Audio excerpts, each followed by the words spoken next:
Top health officials held a special meeting in direct response to an 11 Alive investigation. In May, the 11 Alive investigators exposed how a Georgia nursing home resident died from a scabies infestation, essentially eaten alive by millions of mites. It remains one of the most viewed and shared stories on 11alive.com this year. The state health department knew about the infestations, but was not required to inspect or alert anyone else before her death. 11 Alive investigator Andy Parati explains how lawmakers now want to address the problem. Somewhere we're getting a breakdown, and the breakdown is putting patients in these facilities at risk. Lawmakers grill state health officials over how it responds to disease and infestations at Georgia nursing homes. A meeting scheduled in response to an 11 Alive investigation which uncovered the 2015 death of 93-year-old Rebecca Zeni, a nursing home resident essentially eaten alive by parasitic mites. I understand in any industry you're going to have stuff fall through the cracks, but in this case, it's life or death. The Georgia Department of Public Health knew about multiple infestations before Zeni's death. It was not required to personally inspect Zeni's facility or alert the agency that could.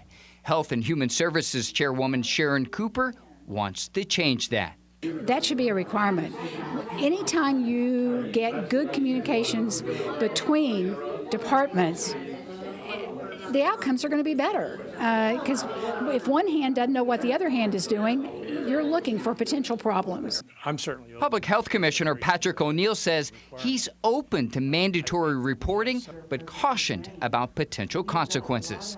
The downside of a mandate is that it can become extraordinarily bureaucratic with a large number of things being reported that don't turn out to be substantive. Health officials said more nursing home inspectors could help. Commissioner O'Neill told lawmakers his agency needs more epidemiologists, essentially disease detectives, to combat a growing nursing home population. The number of epidemiologists has not grown significantly to keep up with the possibility of new outbreaks developing. They happen all the time. Is that a public health threat? Sure.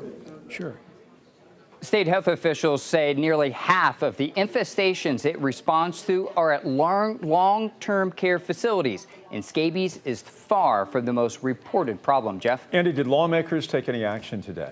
Not today. Today's meeting was more of an opportunity for lawmakers to address their concerns and to hear from health officials on potential solutions. Chairwoman Cooper says this is the start of many meetings to figure out a legislative solution. Andy, thank you.